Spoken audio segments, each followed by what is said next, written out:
Bonjour, je suis heureux de vous proposer ce temps méditatif, une surprise, pour moi autant que pour vous. La surprise, d'ailleurs, est au cœur de ce que je vous invite à partager. Je ne vous en dis pas plus. Ce sont des extraits du Magnificat, le chant de celle qui a eu la plus grande surprise qui puisse être, qui ponctueront ce temps à part. Nous écouterons quelques plages de l'œuvre qu'a inspirée à Johann Sebastian Bach, le texte de Luc 1.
J'entends celui que j'aime, le voici, il vient.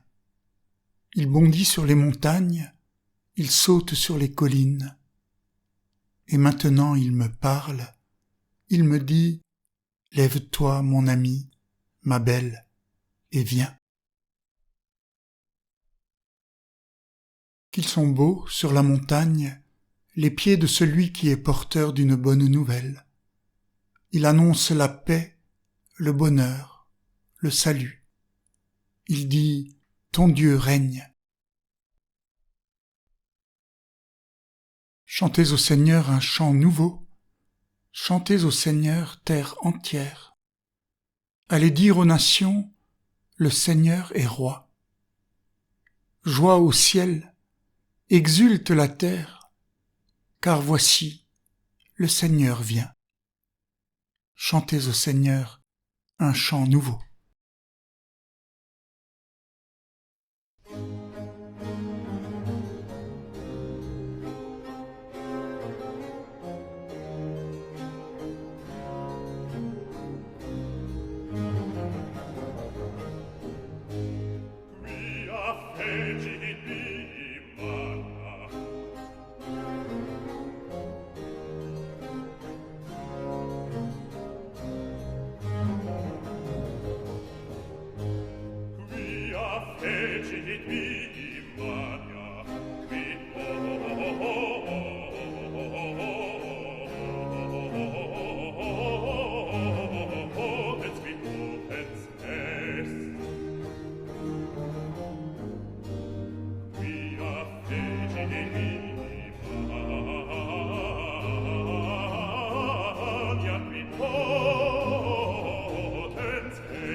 Quel paradoxe!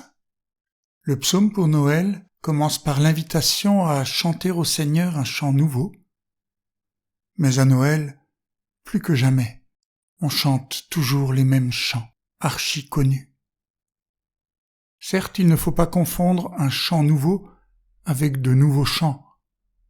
Un chant nouveau, c'est un chant renouvelé. Il est plus question de la manière de chanter que de ce qu'on chante. Comme une vie nouvelle est une façon de vivre renouvelée, plus consciente, plus habitée. Mais ce qui me trouble, c'est que Noël est cette expression si forte, si accomplie de la bonne nouvelle, de la bonne nouvelle, de la bonne nouvelle, et qu'il n'y a, année après année, pas grand-chose de nouveau à Noël. D'un côté, c'est très bien comme ça, parce que nous avons besoin de ça, de choses connues, de repères auxquels se raccrocher. C'est bon, rassurant, et c'est beau, structurant. Mais quand même, j'ai besoin aussi de quelque chose de surprenant, d'étonnant, de quelque chose qui m'arrache un « oh waouh ».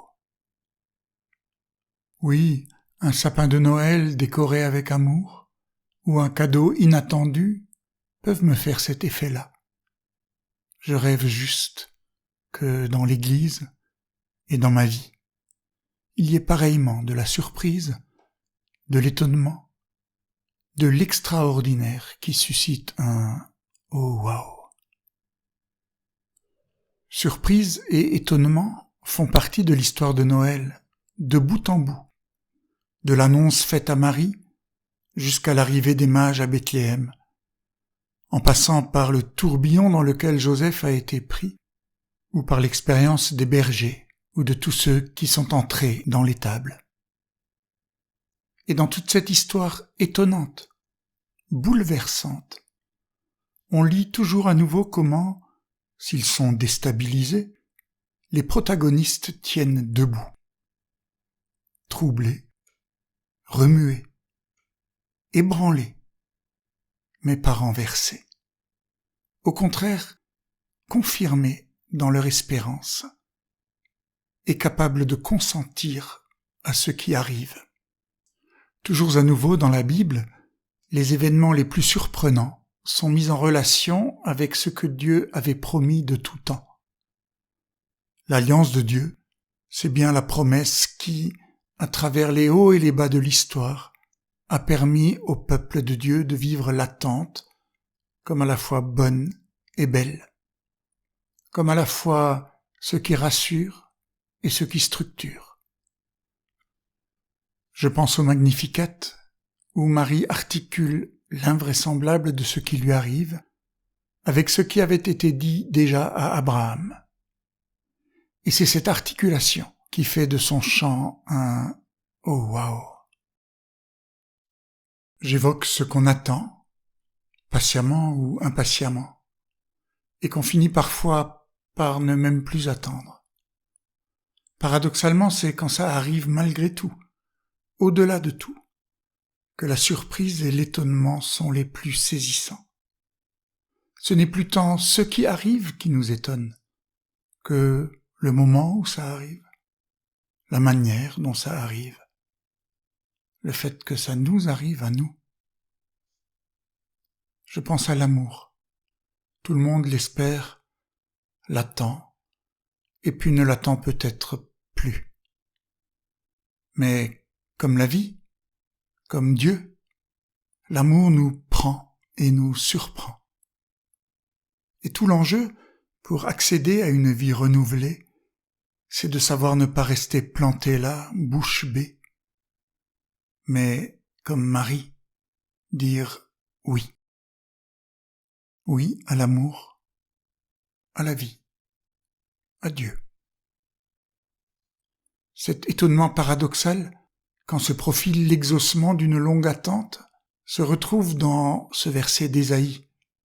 Ils sont beaux les pieds de celui qui porte une bonne nouvelle.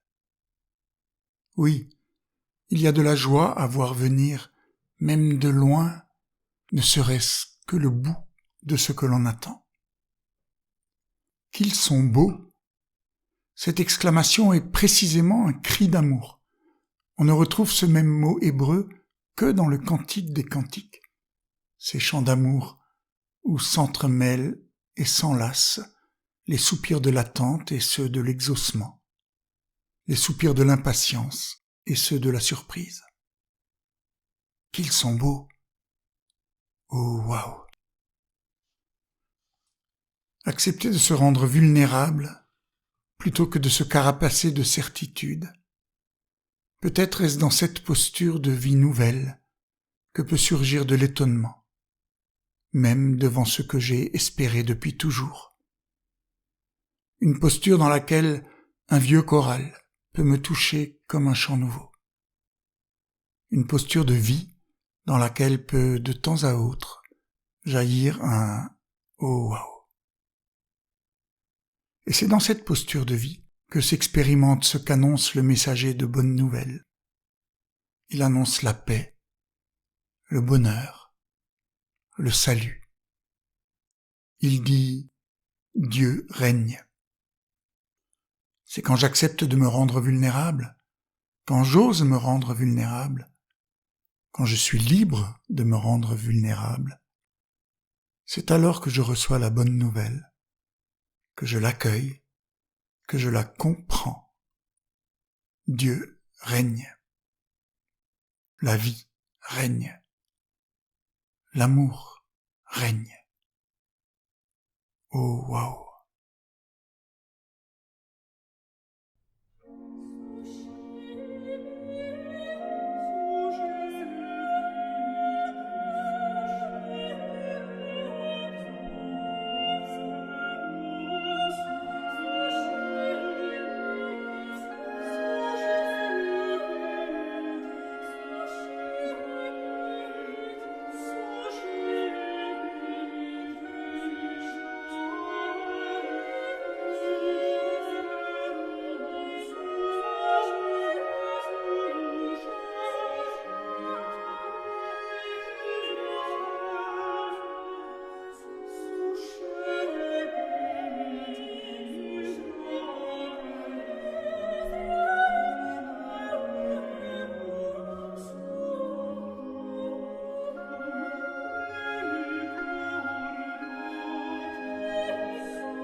l'élan et la retenue, l'impatience et la patience.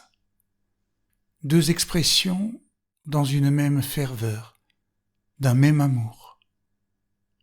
Deux postures qui dialoguent et se nourrissent. Et quand est donné le miracle qu'elles s'équilibrent, alors elles se fécondent et font naître un espace inédit, infini, où celui qui est attendu vient et appelle celle qui attend. Mouvement perpétuel du tout et de chaque un vers chaque autre, vers le tout et vers soi. L'élan et la retenue, l'impatience et la patience. De leur entrelacement naît l'espace extraordinaire de l'avant véritable.